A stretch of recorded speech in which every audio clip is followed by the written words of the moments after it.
चलिए हमारे साथ और भी खास मेहमान अब जुड़ रहे हैं। हमारे साथ सुनील यश कालरा भी इस वक्त जुड़ गए हैं। थोड़ा सा देर तो लगी, हमने सोचा था चेहरा साथ साथ आएगा तो कहीं ज्यादा मजा आएगा, क्योंकि हम लोग बात डेटा की करते हैं। बहुत स्वागत है सुनील जी आपका। इस मैच से पहले मैं कल की बातचीत का भी जिक्र करना चाहूंगा।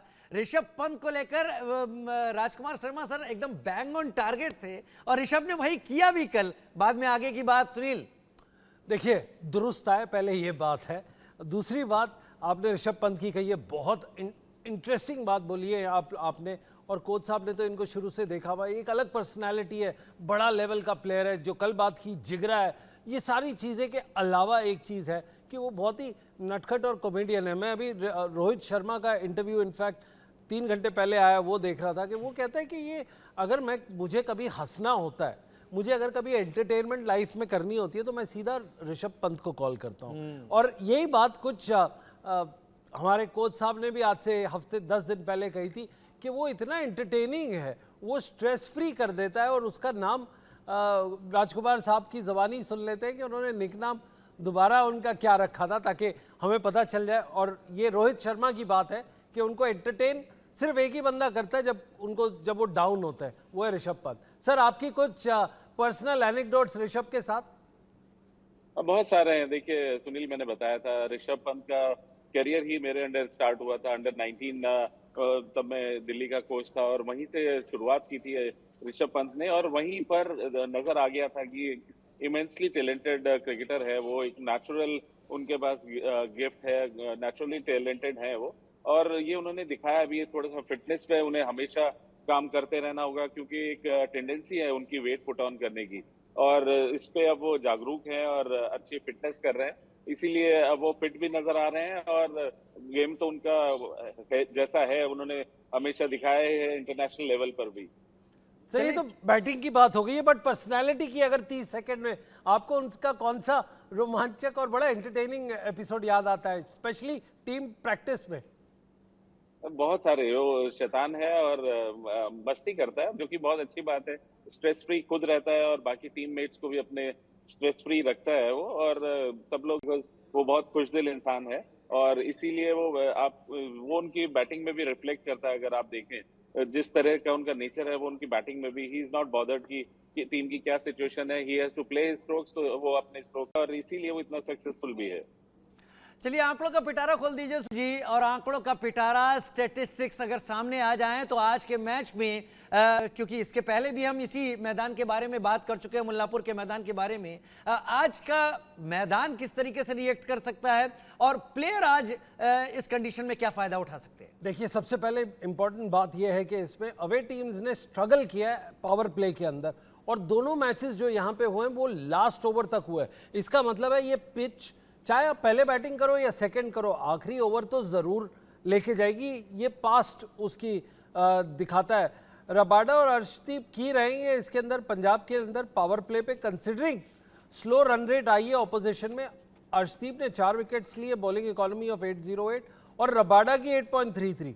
पहली बात अगर आप देखेंगे, जो पहला मैच हुआ था, जो राजकुमार साहब ने देखा था वर्सेस आरसीबी के अगेंस्ट, उन्होंने टॉस जीता, ऑप्टेड टू बोल फर्स्ट। ये इंपॉर्टेंट है, टॉस जीतो, सामने वाले को करो। हालांकि क्या होता है, पहले जो स्टैटिस्टिक्स देखो आप, उसके अंदर टीम टॉस जीतती है, खेलती है, बैटिंग करती है, लंबा स्कोर डालती है, दूसरे को प्रेशर में डालती है। बट यहाँ पे नहीं हुआ था, आरसीबी ने जीत के किया था।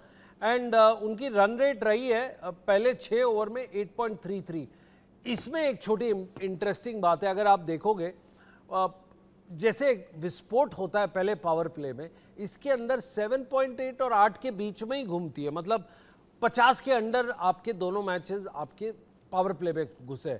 रही बात पिच के कैसे खेलने की, वो तो बता ही दिया है कि लास्ट ओवर में आपका फैसला होना है। इसका मतलब कोई कैसी भी बॉलिंग करे, बैटिंग करे, आखिर तक तो जाने के चांसेस है। जी, नोएल भी हमारे साथ इस वक्त जुड़े हुए हैं। नोएल, आपको क्या लग रहा है कि आज पहले बैट करने वाला मजे में रहेगा या फिर जो चेस करेगा उसके लिए आज बढ़िया वक्त रहेगा? अतुल वासन भी इस बीच हमारे साथ जुड़ गए। नोएल, देखिए, it all depends again, wicket पे कैसा खेल रहा है। जैसा मोहाली में अगर मौलाना पे खेल रहे हैं तो काफी मैचेस नहीं हुए अकॉर्डिंग टू द सोर्सेज। आप भी कह रहे हैं कि मैचेस ज्यादा नहीं हुए, तो आई थिंक टीम जो भी जीता, I think if it's a true wicket, अगर बॉल आ रहा है, विकेट अच्छी है, तो I think they will try and bat first, put a total and then put the pressure back on the opposite team, because बड़ी ground है, मुलाना जो है बड़ी ग्राउंड है, तो इतना आसान नहीं रहेगा,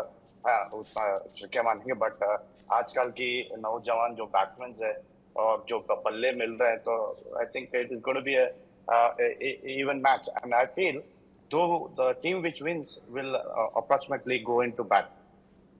अतुल वासन भी हमारे साथ जुड़ गए हैं। अतुल सर, सबसे ज्यादा बार, अगर मैं गलत नहीं हूं तो सबसे ज्यादा बार आईपीएल की ट्रॉफी मुंबई इंडियंस ने अपने अपने अपने हाथों में उठाई है, और मुंबई इंडियंस के बारे में कहा जाता है कि बाउंस बैक करती है। फिलहाल टेबल जो टैली है उसमें ट्रेल कर रही है। आज के मैच में आपको मुंबई इंडियंस से उम्मीद लगती है क्या?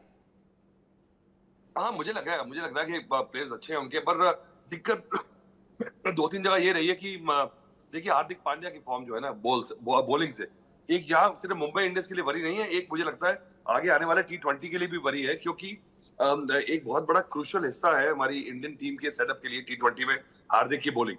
और इतनी बड़ी कंट्रोवर्सी रही थी जब हम यूएई में वर्ल्ड कप में बॉलिंग नहीं करी थी उन्होंने बहुत, तो उसके बाद गेंदबाजी कर रहे हैं, पर 12 रन की अभी तक एवरेज है, 33 मैचेस हो चुका है आईपीएल में, और अभी तक इतनी नीचे चल रही है मुंबई इंडियंस। उम्मीद नहीं थी, आपने बात जरूर कही है, पर ये बताता है कि हर साल जब आप टीम बदलते हैं, एक दो प्लेयर्स आते हैं, एक दो प्लेयर्स अलग हो जाते हैं, आपने कप्तानी भी चेंज कर दी, तो उसको जेल करते और सारे सिक्के खानों में पड़ते वक्त लगता है। पर इस समय में लगता है पंजाब किंग्स भी सेम हालत में है, तो अगर ऐसे मैच भी अगर मुंबई इंडियंस अब जीत के नहीं निकलेगी, चलिए टॉप ऑफ द जो ऑर्डर में टीमें हैं वो अच्छी फॉर्म में है, उनके साथ चलो आप हार रहे हैं, पर अगर ऐसी टीमों के साथ आप पंजाब किंग्स जो है उनकी दिक्कतें हैं, रन नहीं बना रहे, इंजर्ड है, अगर ऐसी मैच भी हारना शुरू कर दोगे तो फिर आपका सीजन यहीं खत्म हो जाएगा। चलिए सुनील जी को भी रोप इन कर लेते हैं। Sunil ji, Mumbai Indians bounce back करेगी क्या? देखिए, बाउंस बैक तो उनको करना बिल्कुल, एक स्क्रिप्ट अगर लिखी जाए तो उनका तो 3 मैचेस पहले से ही करना होता है।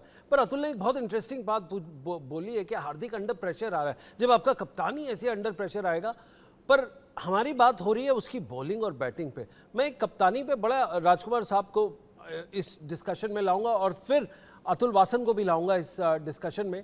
राजकुमार सर, हमने देखा है हार्दिक की कप्तानी, या आपके हिसाब से क्या वो वर्ल्ड क्लास कप्तानी या एक मैच्योर स्टेट्समैन जैसी कप्तानी कर पाया इन पिछले आईपीएल मैचेस में? आपके व्यूज सर, राजकुमार साहब। सुनील, अगर इस साल को छोड़ दें तो लास्ट 2 साल में बहुत शानदार कप्तानी की हार्दिक पांड्या ने, जब वो गुजरात टीम के साथ थे। लेकिन इस साल जरूर एक नया प्रेशर आया उनके ऊपर। मुंबई इंडियंस का जो काफी फैंस ने भी पसंद नहीं किया, काफी ज्यादा क्रिटिसिज्म हुआ। मैं अभी वानखेड़े में था 3-4 दिन पहले, जब वो वहां पर थे, तो उनको जिस तरह बू कर रही थी मुंबई की पब्लिक, तो बड़ा खराब लगा देखकर। और वो एक कहीं ना कहीं बैक ऑफ द माइंड आपके रहती है वो बात, भले ही आप कितना ही शो करें कि आपके ऊपर इफेक्ट नहीं आ रहा है उस चीज का। सर